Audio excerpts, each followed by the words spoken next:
really kind of hard to identify what it is that will make you happy because you hadn't thought about that in so long. We got to cook dinner first, or I got to go take the laundry, or I've got to do all this first. We got to get back in the habit of figuring out what makes us happy and what would be interesting and fun to do, to try. Lisa Weldon is an award-winning author with a story that may hit home for you. Because for so many women in midlife, what she went through is the thing we fear most. Everything fell apart. But Lisa did something powerful. She didn't try to fix it all at once. She started with one small, bold step, a 30-day trip to New York City, a map cut into 20 pieces, and 1 mile walked each day. That journey changed everything. Since then, Lisa has rebuilt her life one piece at a time. She's written a memoir, 20 Pieces, been featured by Oprah's team, and become a voice for women navigating midlife reinvention. Her story is honest, raw, and full of hope. If you've ever felt stuck or scared to start over, Lisa's story is for you. And hey, if you want to hear more inspiring stories like Lisa's, don't forget to hit that subscribe button. Let's dive in.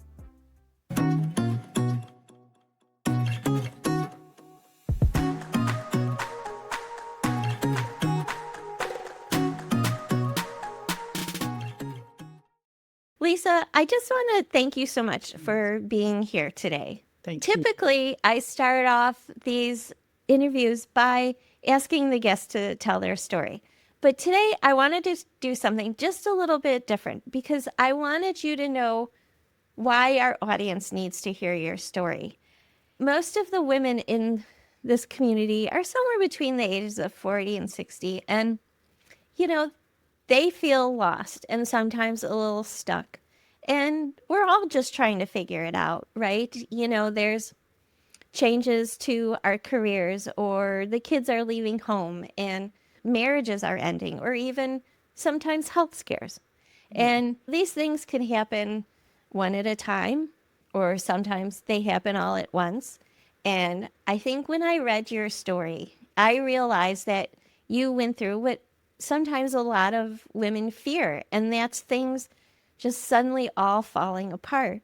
But what I loved about your story was that you showed us we could get back to ourselves if we just take small steps, one at a time. I'd love if we could go back to that New Year's Eve when you took that Parsons catalog out of the trash. What was happening in your life or going through your head at that moment? That Parsons catalog. I'd gotten it every year for about 5 or 6 years. It was like a Christmas catalog from Sears when we were kids. I would just thumb through it and wish I could take some of those courses. My career in advertising, I was trained to do ads in magazines and newspaper ads and billboards and things like that, and everything was going digital. So every time that catalog came, I really wanted to take one of the month-long summer courses and get back up. My marriage was struggling. I had 2 kids in out-of-state colleges. The next one was getting ready to go. And things were getting a little out of hand, and I knew it. And not only that, I was beginning to lose clients because I didn't know the new digital way. That New Year's Eve, every New Year's Eve, our family went to the same New Year's Eve party with the same family. And I was feeling so much pressure, so much stress, I just begged off. I said, y'all go ahead, which they did. And I just sat in my little tiny office. I guess I just reverted back to a child, and I just reached in that trash can and pulled the catalog back out and started flipping through it. And with a big marker, started marking out the courses that I had no interest in, and then circling the ones that I did have interest in. And then I would take the ones that I had circled and started narrowing them, just like we used to do in a Sears catalog when we were children. What do you want? Your parents would give you the Sears catalog, tell us what you want, and that's what Santa came with, So I really felt like almost a child looking through, this fun group of courses. And I always loved my career. And even at age 58, I just wasn't ready to let go of it. But it was letting go of me. So I knew I had to learn and get up to speed. But yeah, I reached down in there, picked it up, started flipping through it, started marking the ones I wanted. And yeah, Did it just feel as if that idea of going away was just so far out of reach at the time? it was so far out of reach. Not only was I getting my third child ready for college, we were struggling financially big time, and there was no money there.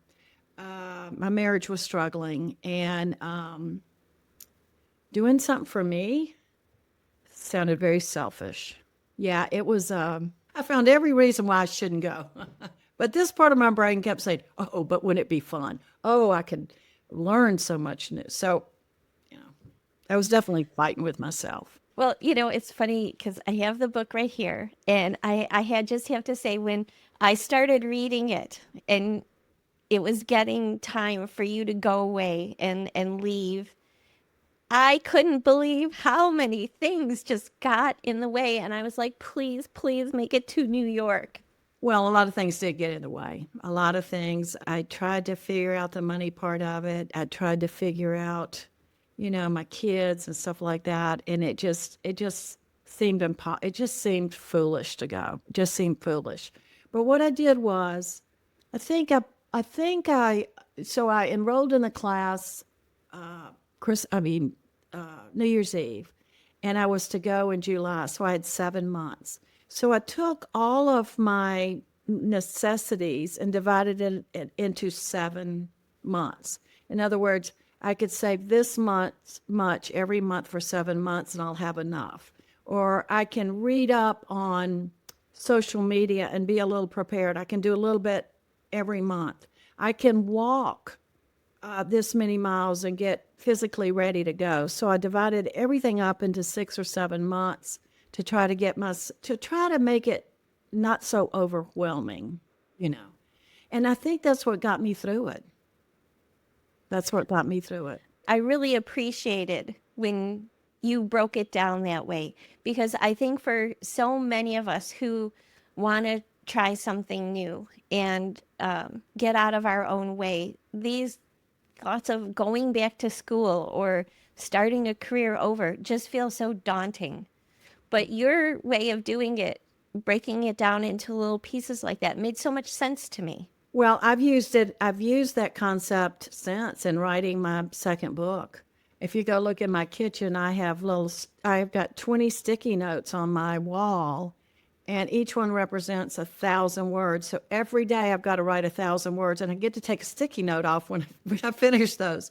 So that's probably one of the biggest lessons I learned. Where it came from, I don't know, but it's one of the biggest lessons. When something is so big that it shuts me down, I go, okay, how can I break this down to small, doable pieces? And it's worked a lot of times. I mean, a lot of things that I've done. You've talked a lot about fear and how it almost froze you in place. And I think that that holds a lot of us back because we are so afraid of the outcome or maybe not doing it right. What tools did you develop to help free you from that? This sounds funny, but walking is the best thing in the world for fear for me. Not only walking, but putting George Winston in my ears and listening to his piano. When you're in fear, you're almost paralyzed. So it's hard to get up and walk. But if I can get my shoes on and my walking clothes on and get out there, that really helps me get through the fear. I'm going through a little fear right now. I want to renovate the outside of my house. And I obviously have a lot of financial trauma that I deal with from the past. And I have found every excuse not to call the architect. So I need to get my shoes on and go out there and walk and call the architect and take step one and then step two, step three. So I'd still deal with fear. There's no magic cure for it, but walking really helps me. New York wasn't the only city you walked, though, correct? Right. You went out of the country, so that had to be a whole nother level of fear and unknown. And I'm just so, I think, in awe of what you did because where was one of the other cities? Was it Istanbul? Istanbul, I've walked Paris, I've walked Shanghai. How did you prepare for those kinds of walks? Yeah, well, after I got back from New York, a neighbor, a real dear friend of mine said, "Will you take 30 days with me and go walk Paris?" Her favorite city was Paris. And I said, "I can't afford to do that." She said, "Well, if I get the place, and all you do is get the airline and pay for where you go." Well, it was sort of a dare. Of course I will. Paris is broken up into, I don't know French, but arrondissements, and they're all numbered. And there are 20 of them. So I took one per day, and she was there most of the time to walk with me. She had to come and go a little bit. But once you've done it once, I didn't know French that well, but you just kind of get along. You just kind of, there's some stumbles, but I tried to figure out the metro right off, and it was super easy, and people were friendly. I would stop and ask for help, and I ended up in some spots in Paris probably shouldn't have been in, maybe. But yeah, I just took one neighborhood, one arrondissement per day. And I have some of the funniest stories. Paris has so many beautiful things and so many different things. Paris is small, and so some of the grocery stores are underneath the streets. And I remember going in one day, and I was looking at all the wines in the wine department, beautiful labels and all this and everything. And just like America, the cheap wines are at the bottom. So I was kind of scooting down looking at them, and this guy comes up and he says, in this beautiful accent, "May I help you?" And I just tumped over, and he was tumping over, helped me up and everything. So, a lot of things happened that were not very cool, but it was a lot of fun. It was fun. Was it different walking with someone else, having a partner? It was different. And when I walked by myself, which I did in Istanbul and Shanghai, I am more apt to talk to locals, more apt to sit on benches and talk, or in a coffee shop and talk to people for hours, because I'm not on a schedule. I'm not trying to accommodate somebody else, and I actually prefer to visit alone. I know, and without giving anything away, I know that that was harder in New York for you to like sit down and reach out to people and be friendly. How did that change for you over time? Because it sounds like by the time you moved to other cities, you were much more comfortable with that. When you're alone, you gravitate, or you have to ask questions. And I realized in New York that I had to stop and ask store owners questions. I had to stop and ask the fruit guy that had the fruit stand where the subway station was. It was hard for me, but I think the more I did it, the easier it became. In foreign countries, you deal with a language barrier, and it's a little more difficult.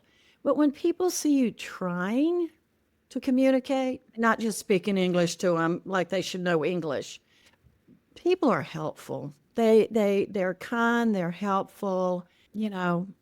I guess it just takes practice. It just takes practice. But that's where I got most of my best stories, is when, like in New York, toward the end, up in the northwest part of the island, there's a big big, tall, red brick, not hundreds, but tons of housing apartments. And they're kind of close together. There was a little plot of land, and there was a woman there about my age planting. And you think, how can anything grow here? Well, I just asked her directions, and we ended up talking for a while. And she told me about her son and daughter that had immigrated over here, and now one was a doctor, a lawyer. And I could have, if you open up to people, they'll open back up to you. So It's hard though to ask for help. Are there any tips that you could give someone who is struggling right now who probably could use a little help, but either it's hard to share your story and you never know how it's going to be received, but it's also necessary? Well, I never intended to write a book. I think I was dyslexic or ADD or whatever. I always struggled reading.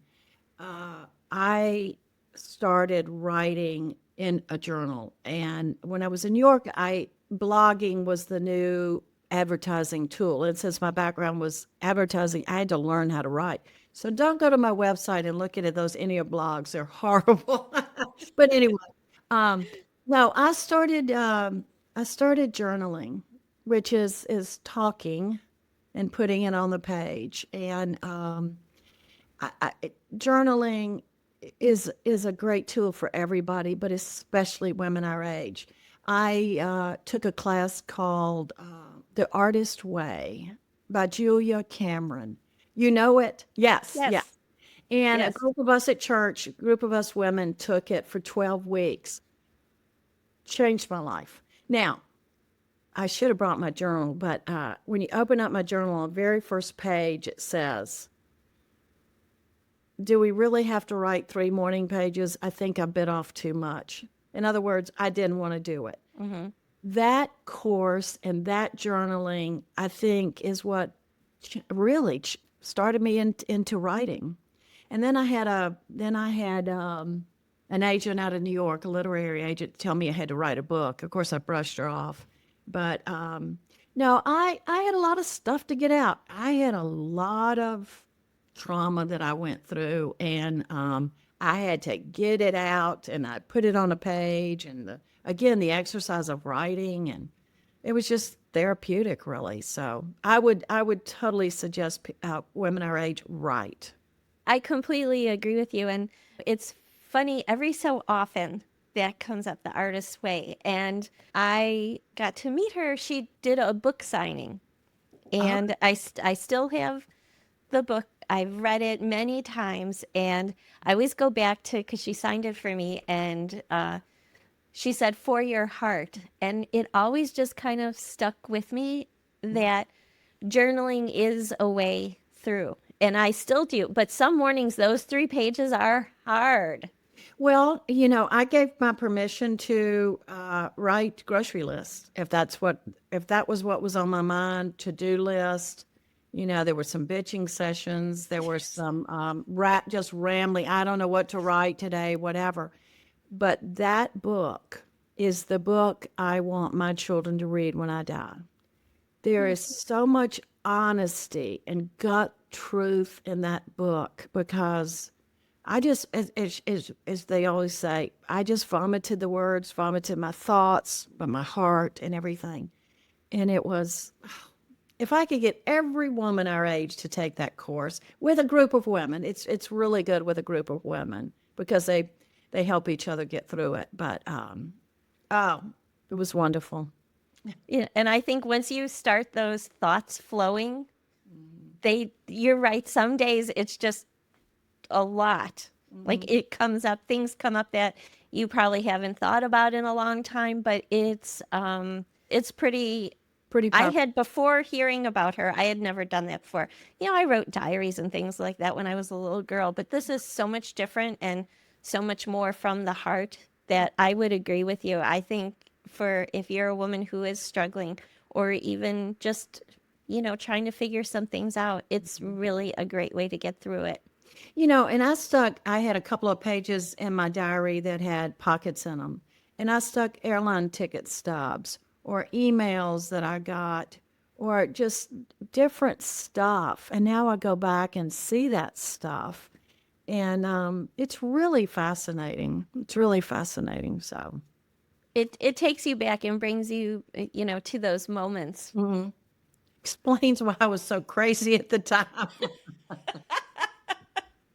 Well, we all have those, periods of time, and looking back, you're like, oh, it wasn't so bad. But then when you have reminders like that, tells a different story. But yeah, the very first line says, "I think I took on too much. I don't want to do this." Yeah, when I go speak to book clubs, I take that diary with me and I point that out. And sure enough, very first page.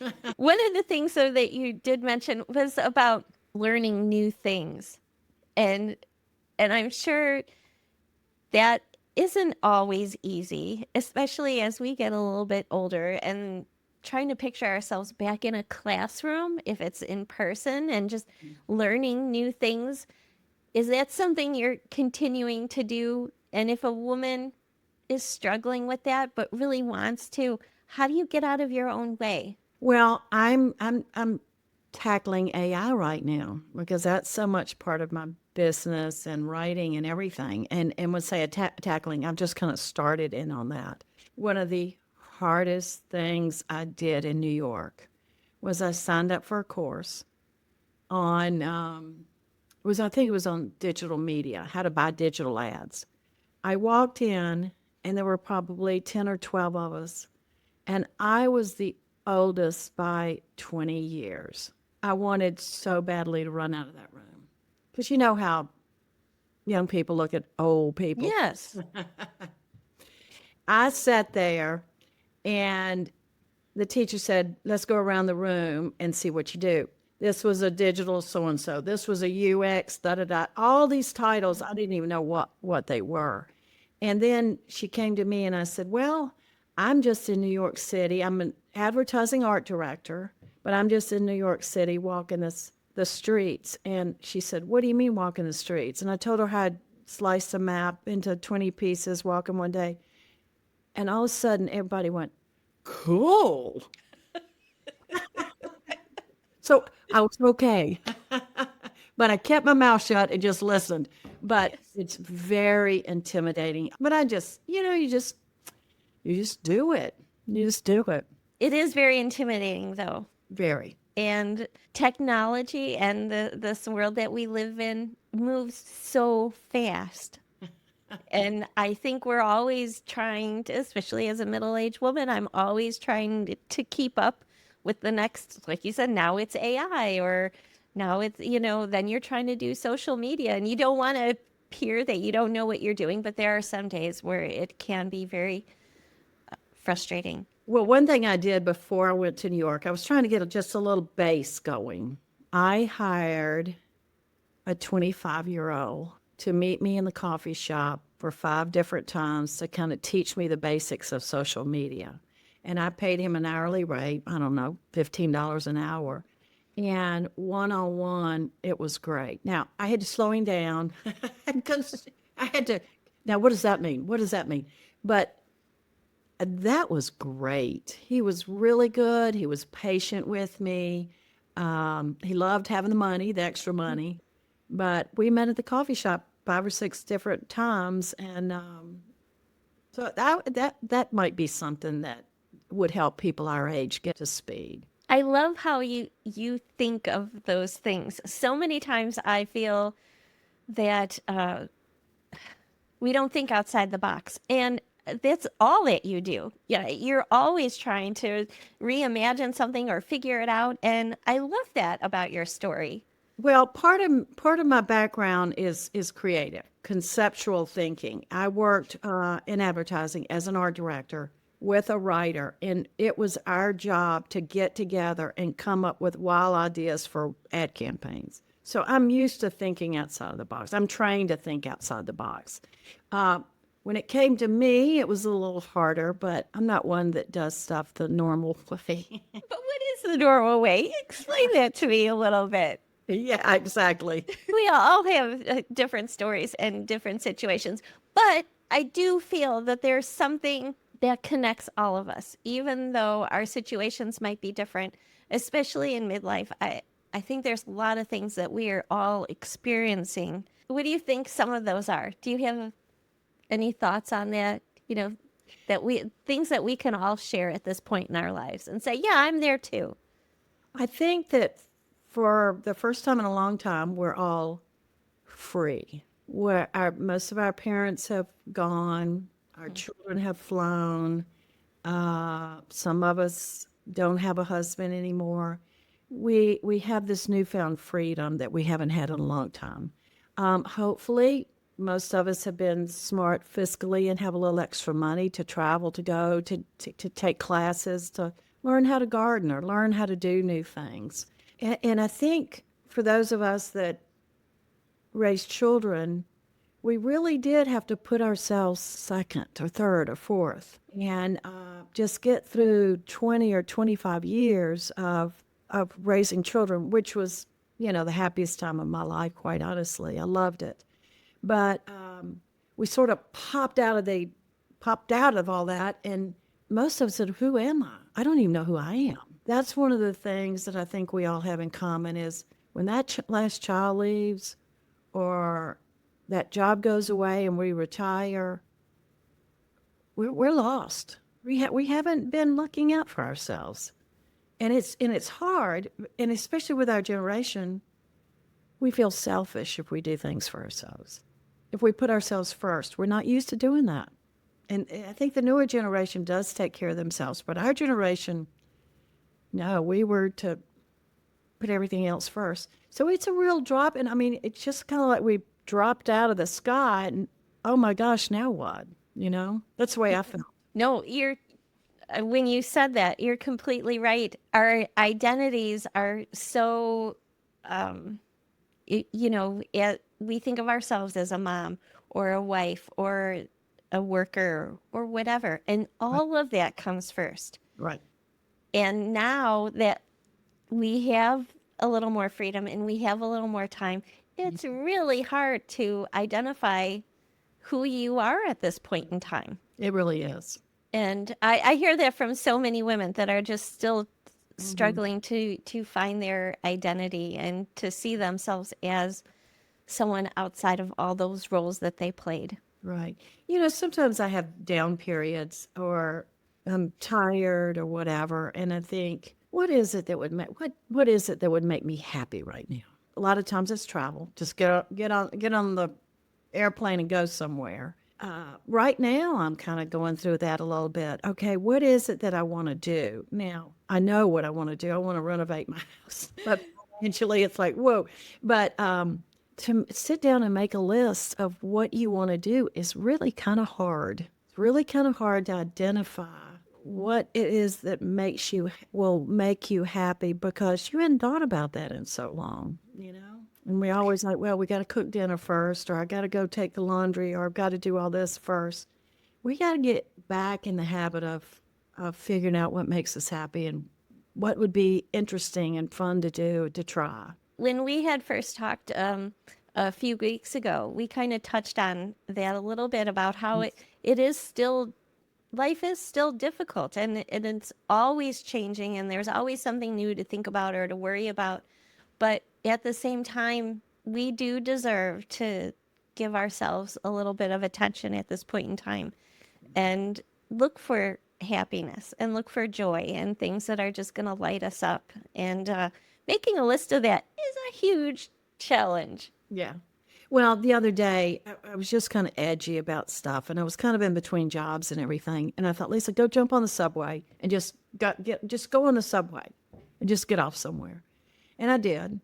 And it took a lot to get me out of this chair, the laundry, the to-do list, all this and everything. But I just, at the spur of the moment, got on my chair, went and got on the subway, and got off at a stop downtown, and just walked around and walked in some buildings, and found a little library, and looked for some graffiti, which I love, and took some pictures, and then I was ready to come home. It just was so energizing to leave all that stuff behind just for an afternoon and go see something new and feel like you skipped school, for the afternoon. It doesn't have to be big stuff like going to New York. It's just little things like that. I personally need to do those things more often. Yes, because you didn't go far from home. And that's funny because, okay, that's the one thing that I wanted to ask you about because I put a marker here. Uh-huh. Is it okay if I read just a little something from the book? Sure. You said, it had been such a long, long time since I'd let my mind go totally free like this, just wasting time and letting my creativity flow. In this very moment of time, I was so happy. And I'm glad that you gave that example now because you're living your own words. You're listening to your own advice. Yeah. Yesterday, I never go in Starbucks. I'm too cheap. But yesterday I thought, I want a latte. And I kind of wanted an independent coffee shop, but there wasn't one around. So I went to Starbucks and I just got myself a latte. Said to hell with the cost, sat down and just watched people for about 30 minutes. Whew, it was just fun, just healthy to get out Yes. of the rut that we're in. But And it's trying new things, little things. little things. It doesn't have to be big things. I know that you said that you were working on a new book and you're still writing. Is there anything that you could tell us about that? It's a historical novel. It's a lot harder than writing a memoir because a memoir, everything happened to you. You don't have to make it up. And not being a great reader, I've had to learn a lot about writing. I also had a tutor that helped me for 4 years with my first book, and I don't have one now. Back in the day with the kids, I worked a lot with the public school systems. And there was a group of us women from all over Atlanta, all different parts of life. And I became really good friends with a woman named Mary. And she and I were polar opposites. We just became big friends. And about 2 years ago, she called me one Saturday morning at 8 o'clock. And at 12, we talked about growing up. She grew up in southern Mississippi. I grew up in southern Alabama. We just talked about life and childhood. And, da, da, da, da. And at 12, she said to me, "Oh my God, Lisa, we've been on the phone for 4 hours." And I know. She said, "You know what? We'd have been best friends growing up." And I said, "I know." She goes, "Well, maybe not. I would have been your maid's daughter." I still get teary about that. It did something to me. And I said, I have to write this down. I mean, because I just learned about how she had lived in this one bedroom house with her grandmother. There was just so much. I'm so committed to this story. To me, this book is to say that we're not going to fix race relations until we do it one on one. And that's how we're going to fix it. Just get to know one person that's different from you. And so it's going to be the story of two 10-year-old girls that just happened to spend 30 days together at my house growing up. It's a novel, so it's made up, but I'm using a lot of the stuff that she told me. So again, it's 30 days because I can split each chapter into three, into one chapter a day, and so I have to do things in pieces, in other words. But I get really emotional while I'm writing this book. Mary passed away about a year and a half ago, and I was trying so hard to get it finished before she did. But I'm still in touch with her family, and her anniversary of her death was last week, and I went and visited her grave, and it was just some friendships are life changing, and I'm having so much fun writing it because. And I'm going to base it in the house where I grew up. So I got this writing residency right outside of Mobile. So I got to spend a lot of time in the archives. It's based in 1969, the first year of busing. So there's a lot of racial tension in there. But I got to go to the archives. I even went to my old house and asked them if I could tour the house, the house I grew up in, and there was a creek behind it, and all this is in the book. So it's been a lot of fun. A lot of stuff I remember about childhood now. It's been an emotional ride, though, writing this book.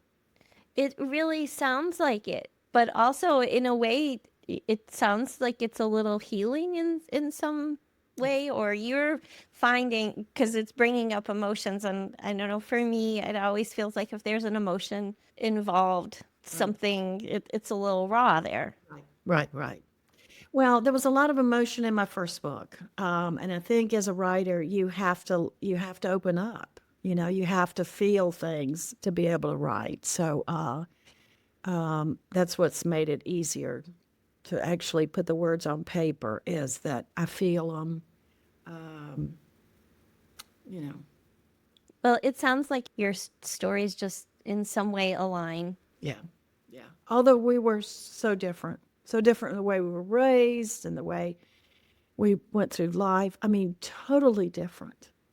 And then we came together over over public schools. We worked together and we had a common bond, a common thing. And there was a group of us, but, and we worked together for about a year or two. But anyway, thanks for asking. So another way in which women can find their way forward is through groups of other women. And it wasn't, you weren't even expecting to get that. No. So, well, before I let you go today, I want to thank you, but also, do you want to take a moment and just tell us where we could find Lisa or anything that you're excited about that you'd like to share today? Well, go downtown and look behind buildings where there's a lot of graffiti. You might find me there.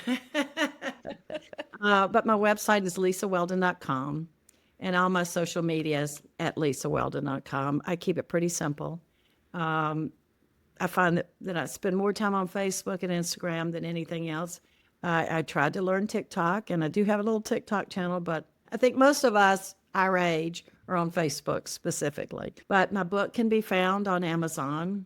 It's called 20 Pieces, A Walk Through Manhattan. And just in general, for any writer, anytime you read a book for a writer, and if you bought it off Amazon, leave a review. It doesn't have to be a long review, but that is the best thing that you can do for a writer is leave a review. And it can be a 1 or a 5, but that's how we sell more books. So we always appreciate reviews. So, and that's a really important thing to do. And well, we'll be looking for the next book. I'm not putting any pressure on you. I'm just saying. Oh, you need to put pressure on me. How many Post-it notes are up in the kitchen? That's how. They're down to 16, so. Okay, we're getting there. Thank you so much, and I'm sure we'll be talking again soon when that book comes out, and I really enjoyed getting to know you today. This was such an honor. Thank you so much for inviting me. Thank you so much. You're welcome. Thank you for joining us on Real Wisdom. If you're inspired by stories like this and want to be part of a community that celebrates the wisdom of women, visit joinempart.com and become a part of our conversation. And don't forget to subscribe for even more real wisdom. Until next time, keep embracing your story.